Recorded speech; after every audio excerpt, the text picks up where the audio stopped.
question, I'm like, I just go full present moment and see what's new now.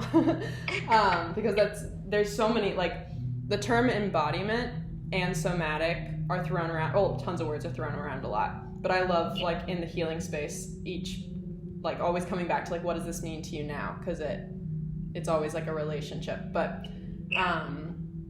okay, yes, so soma, body, I think of it as, like, bottom up processing, where we're like, actually, we're gonna enter our intelligence as a whole, like our intelligence and our wholeness, not through our mind. We're going to honor the, like, multifaceted process of being alive. And so for me, I feel like I'm calling upon, like, all the unseen support when I'm entering the somatic realm, because in the same way that, like, if I were to cut my finger, I don't have to consciously choose to, like, heal it. My body will just naturally do that for me, and then I'll be like, oh shit, thanks finger, like, thank you for, like, or like my hair, like, just growing back, or like different things. Like, I don't consciously do any of that, and I don't need to, like, do parts work to do that. That's like, there's this intelligence, there's this thing that's always healing me, and it's always it's like my ally. And so I think a somatic orientation to moving through this world is a revolution. I think it's a renaissance, because it is not how our society has been currently conditioned, and it's not where we've placed our value so far. And that is shifting as people are sick and considering that they actually care about what their experience is, and it's not just what things look like, it's how things feel. And so with the somatic stuff, I was really trying to grapple with the idea of trauma, and, like, what is trauma resolution? Is it possible? Is it really even that conscious? Like, how does it work? Do you even, like, do you make it happen? Does it happen over time? What's going on? Yes, so the somatic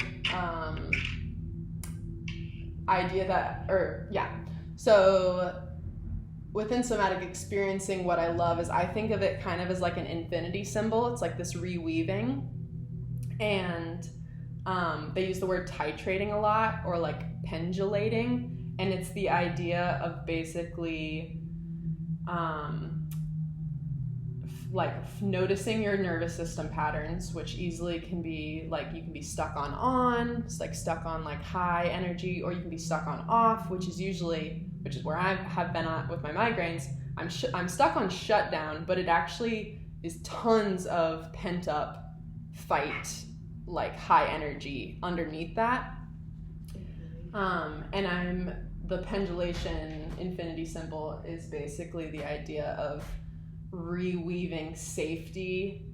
Okay, sorry, I'm gonna pause and skirt back and come back to this.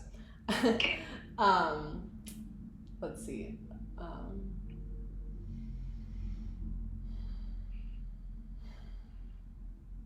Yes, okay. So I'm gonna go into how this was mind-blowing to me when I was like really thinking about trauma, and I realized that trauma is literally just anything that felt too much too fast, anything that's like a lingering experience that could not have been fully processed in the moment, and recognizing it as that rather than this like big looming dark thing that's like eating at me, and being like, oh, it's like whenever I was in 3rd grade and I went on stage and I felt really unsupported and nervous and scared, and I shut down, and I never really like renegotiated that experience.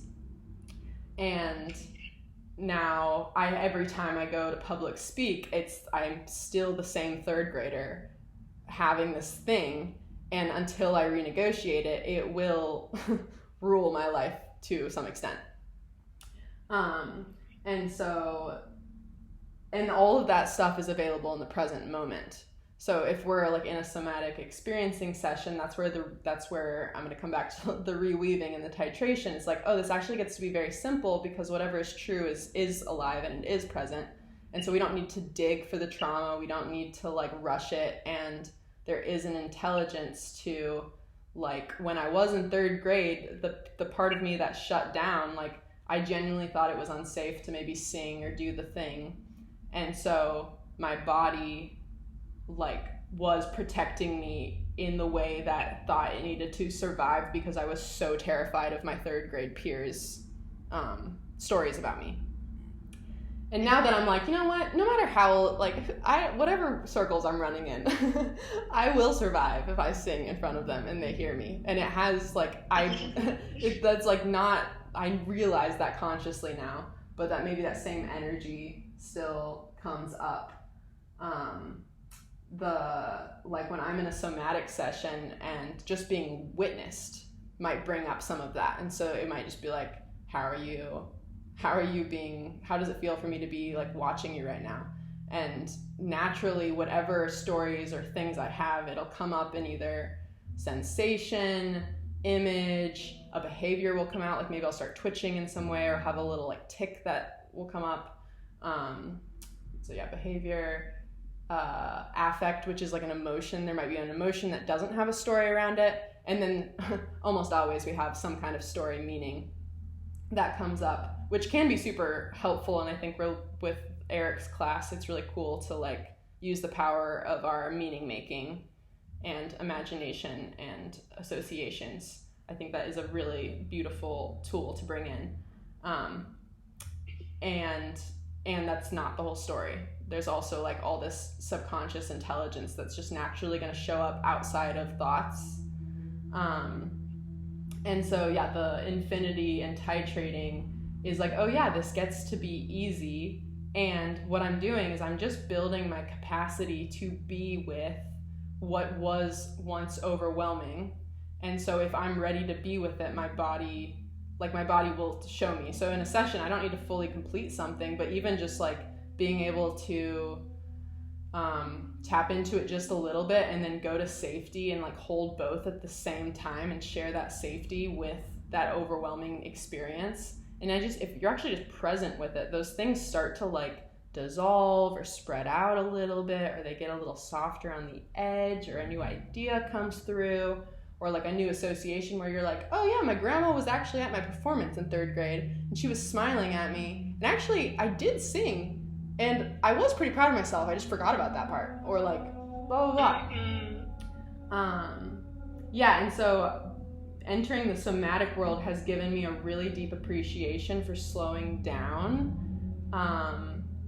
and honoring my own intelligent like process of how I'm handling my trauma, or just my way of being as I orient towards like growth and wanting to change and everything. But I really think it's more of a feminine lens, and I think it's like with FFS and a lot of people oriented towards Aubrey and how it was originally structured, it's tended to be more of a masculine approach towards taking care of yourself. And they definitely, I feel like, include the more balanced feminine side now too. But it's such medicine to be like, oh, I don't have to consciously figure all this out. All my parts want is for me to be with them. And so this part of me that's experiencing these migraines and this shame, usually I'm not with her until we're knocked out in bed and I can barely be with her because it's just so painful. And so as like this last season of winter, I started like kind of facing some edges and some comfort zones of putting myself out there and being in more leadership positions and stuff. And my migraines started coming back because I was having a lot of shame and doubt around being perceived, and then also relational wounds and different things that were like coming up. And I was like, okay, I actually have the time and I have the space, and this doesn't have to be so painful, and I'm listening. And so for a few weeks I had them every single week again. And I asked my roommate, I was like, I think this might be associated with shame. And whenever I'm starting to feel shame, I want to isolate and I want to push everybody away. And I'm really I naturally take everything really personally in this space. So like, will you reach out to me? Like, will you come into my room and just lay in bed with me and like, let me just say whatever bullshit is coming out if I'm feeling like, if I'm projecting or blah, blah, blah. and will you help me love this part of me, because this is where Sergeant comes out a little bit when something here is happening. So recently I've been involving other people in my process, and I think a lot of the shame and the anger that is at the root of my migraines particularly, they were wounds that happened in relationships, and they almost have to heal in relationships. And so that has been a big breakthrough. And with somatic experiencing, that's a big part of it, is the co-regulation. It's having a person also be witnessing you and also be like, yeah, it's safe. Like, you have all the time in the world to be with whatever you need to be. And if you can't fully do that yourself right now, I'm going to be here with you to like hold the line. Which is just so helpful in practicing presence, because presence is, it's a very uncomfortable, it can be very uncomfortable if your baseline is usually chaos and you're more comfortable with chaos. It can feel really terrifying to go towards presence or stillness. And I think that's where somatic experiencing has been like, oh, this is just a way of life. This is a way of life to like trust the like calibration that occurs when we give things space, when we like allow things to settle, when we don't like identify with the part that just came up, but we're like, oh, look at you visiting, what's up? I am something beyond this. You are here. You obviously have a lot to teach me, but you're not everything. And something about that, like, there's like a softness, and it can kind of like keep going on the river. And maybe it's very familiar and I know it well, but it's not like, the presence allows me to be like, I am safe without having it all figured out. And that has been really big medicine for me to orient to. Wow, yeah, so interesting. So where did you like start to learn about this somatic stuff? Because I feel like I have only touched the tiny little surface. Now that I've heard you talk about this, I'm like, wow, okay, I feel like I know nothing. Ooh, yeah. Well, I'm excited for you to look more into it, because I've gone through layers of like, I think I know what this means, and then I'm like, whoa. Yeah. And then it just keeps evolving. But I started, it was when I was kind of like coming out of a psychedelic phase, and where I was like, okay, I really want to understand the magic of the mundane. Like, if there is truth, there's always truth accessible. I do not need to be in an altered state of consciousness. There no shame against that. I love that stuff, and it's been super helpful allies and tools and stuff. But I was just like, I'm really curious, if I actually want to help people with things like this, I want to know how to navigate this from a very sober, grounded place, and I want it to be accessible to everyone. So if it doesn't feel accessible to me without, like, I feel dependent on something, then that doesn't feel authentic to me. Anyways, so and in the psychedelic space, like, parts are coming out, but I didn't know them as parts. And then also when I started doing psychedelics, I was so numb in my body that was kind of like an awakening in itself, to just feel my body again. And so when I decided to take a break, I had this new awareness of like, oh, there's a lot going on in my body, and there's a lot that I am numb or shut down to. And so there's like a distrust I have with myself. And I became just curious, like, body in general. I was like, how do I be more in my body?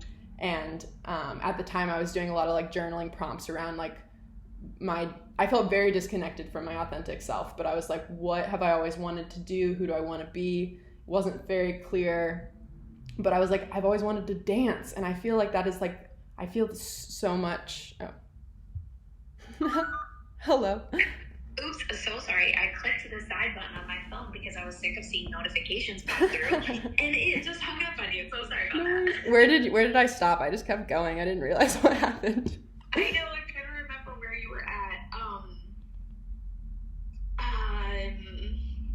Because I was asking, like, how did you start to learn about this? You were talking about how psychedelics didn't feel right to you, and you wouldn't be able to offer this to people to help if it wasn't coming from a sober perspective, right? Yes.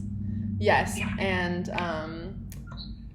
but the psychedelics did awaken in me how like numb I was in my body, and how like, and also there's this essence of parts, but I did not have the language for that yet. And I was really passionately led by my love for my brother, and he was struggling a lot, and I was really focused on like how to actually resolve trauma in a non-overwhelming way, because psychedelics for him were just way too overwhelming. And so observing him helped me a lot, because he cannot sit still and like feels like he always needs to be productive or like figuring something out. And so and him being a guy too, like there was like a masculine energy that I was like, oh, this is totally just like a pattern we've taken on from my dad, or like this is totally just like the anyways, that contrast was helping me be like, oh, there's this whole like wisdom to the body that like people just aren't respecting or tapping into, because you can't really like, you can't own it or control it or like always articulate it perfectly, because sometimes your body's like, yeah, you're in a rest season, or like, yeah, you're in a surrender season, it's not clear, like that's the truth. And that's not always comfortable to be owning or like whatever. But let's see. And then, so yeah, I was looking at different, outside of psychedelics, different like coaches or like supports. And on Instagram, I just found some people that were mixing somatic embodiment and parts work. And my brother had just started looking into parts work and was getting a lot out of it. And so I just was like, I just kind of was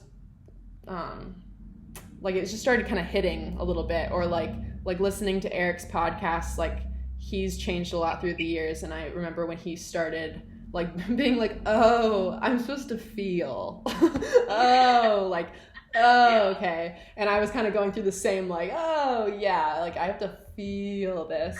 And a lot of that wisdom I did learn in psychedelics, but then I've been on a big journey of just integrating it. And so once I was like, oh, I revere the actually just feeling through a process, and like even when things feel like that's the hardest thing, or like that's the most resistance, that's usually like the gate to walk straight through, and it's never as terrible as you think it is. It's just the like resistance and suffering beforehand. And yeah, so I just started finding and like playing around, having a few different sessions. I was in a really tight spot financially and mentally about that, so it was few and far between. But over time I was just like, okay, there's something with the somatic stuff. And they were all like, they weren't doing it was all these people that like had done psychedelics but were taking a break, and I was just really resonating with that. And a lot more like female led too, and like the female voice. And then like I'm learning a lot about my cycle. I've gotten off birth control. I'm like, oh, there's like this ebb and flow that's always occurring. And so anyways, I don't know how to answer this question. But yeah, I feel like I was kind of just led there through my own investigations, but it was pretty unclear for like 3 years. And then I synchronistically started meeting people that were like in this program, and that like just got me to bite the bullet, because when I was exploring the psychedelics and stuff, I was like, I really want to be a space holder. I like love this stuff. I love retreats. I want to be around like people who actually just want to grow, and I want to reflect back, and I love that kind of stuff. So I've been like excited for the idea of holding space, but I didn't know when my time would be, and I didn't know what tools I needed to be like competent to do that. But once like the somatic perspectives were hitting so well for me, I took also a class called Trauma and Somatics. That was actually a really big intro I forgot about. And the people that teach that were in the program I'm in now, Somatic Experiencing. And that was, they basically like go over the basics of what trauma is. And that was just a revolutionary perspective for me to be like, oh, trauma is not like this story or this like something traumatic happened to you. It's just whether or not like you have lingering coping mechanisms from it. Yeah. And like, because like someone could get hit by a car and like shake it off and be completely fine and not have any lingering PTSD. I could literally get spooked by someone ringing a bell behind me and I can't like see them, and then never coming down from that really fully, and then it's just like in my process, and then that's trauma. But like nobody can tell me that's like, you know, not intense enough or something. That's not the point. And so, yeah, that like awakened a compassion in me. But the first like handful of SE sessions, I like didn't get it. I was like, this is boring. We're not doing anything. Like, we're not being productive. Like, what is the point of this? And so it took me like a year and a half to even like, not even like once I started SE, I still was like not fully getting it or like whatever. And when we would practice at trainings, I was so numb in my body, and I was also so triggered by people witnessing my process that I would just like go into shutdown. But I felt shame to explore the shutdown, so I'd be like, I don't think I feel anything. I don't know. Rather than being like, actually I'm having racing thoughts, feeling really like protective over myself and feeling like you're all judging me. And I didn't realize it was like that was a part of the session. If I could, like, I could have named that. And so it's just taken some practice to be like, oh, it's like safe to settle in to exploring and witnessing myself while other people are around me. And actually it's super helpful. And I'm kind of craving and waiting to be witnessed here too, because all these hurt parts of me that were hurt in relationships, like they like my parts like want other people to know I'm strong, you know. My parts want other people to know that I tried my best, or that I like it's just like beautiful to witness each other and be like advocating kind of for our inner children together. Does that that was my second ramble. Yeah, no, that's super interesting. So were you were doing this to like be some type of facilitator? You were like taking these classes to like hold space for other people? Yes, and very much I do whatever I need at the time. Like I feel like I am big about like I'm an artist, and so I love creating art based off what I'm working through. And so, yes, my goal is to be a facilitator, but I knew that I needed to become shaped before I can focus on teaching it, and that has been a humbling pill to swallow over and over again. And also there's the paradox of like you're never fully ready, so you just have to go. But yes. But it's been like I keep coming back to I'm in a period of receiving, or I had been this last like 4 or 5 years of like just receive, integrate, and the somatic stuff. Like the reason I'm so excited about it is because it's hitting for me, because it's helping me, because I'm actually getting relief from like deep pain I've been experiencing and carrying, and it's completely shifting the way I like feel. Like I feel lighter. My body has physically changed. My spine has like aligned differently. I hold my body muscles differently. Like it's just like a recalibration to actually listen and enter the body's wisdom. Yeah, super interesting. Okay, so like if I want to dive into somatic experiencing a little bit more, where do I go? Like, do you have like resources that you like that come up right off the bat that I should like start with, or like books or anything? Yes. So I'll send you one girl I follow on Instagram. There's tons of people probably on Instagram, but there's one person I just really trust her embodiment and appreciate her process. She used to be a therapist and like a family relationship therapist, and then she did somatic experiencing and IFS stuff, and so she now calls her work like therapeutic guidance. But she always has the wisdom she's sharing. And let's see, and then the books. So the person who created somatic experiencing, his name's Peter Levine. Peter Levine, right? Yeah. Mm-hmm. And he has a really great book called Walking the Tiger. And then I started listening to that. I haven't finished it yet, because it's like so heavy, you know. Yep. Yeah. I tend to not be a big reader, and I'm more of an experiencer. So honestly, you getting somatic experiencing sessions with people that resonate with you, I think is the most helpful. The other book was In an Unspoken Voice, also by Peter Levine. Okay. Maybe that's the one I've actually read through, so I would probably recommend that first. Okay, if you want a book. And then I'll message you podcasts that come up. Right now I don't have any that come to mind. But honestly, if you get stuff out of like people on Instagram, that's been such a resource for me, especially during COVID and stuff. Like just start noticing people where you like that feel feel authentic and feel like they're really embodying, and there's like a oomph, like a groundedness to like their message and stuff. And I feel like it's nice to just have blueprints that you tap into, you know, like being on Instagram and having the people actually be like inspiring you to be more yourself rather than comparing yourself. But there's definitely a lot of great somatic experiencing practitioners online that share a lot of resources and videos.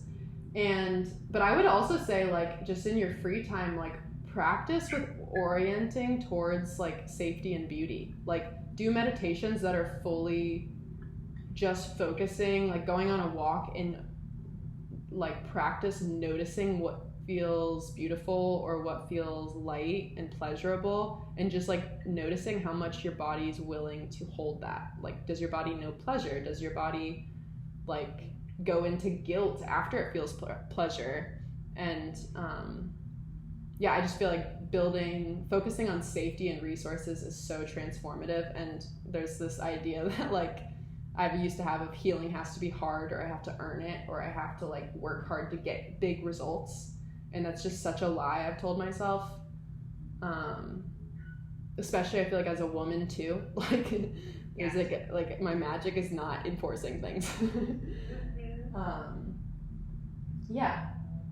Yeah, absolutely. And I feel like, you were talking earlier about just like the wisdom of like the feminine, and that is something like I feel super, super, I'm an artist too, and I feel super intuitive. Like I channel like aura paintings and stuff like that. And I get like lots of visions and lots of like messages. And I kind of feel like a little bit stuck with like some of the visions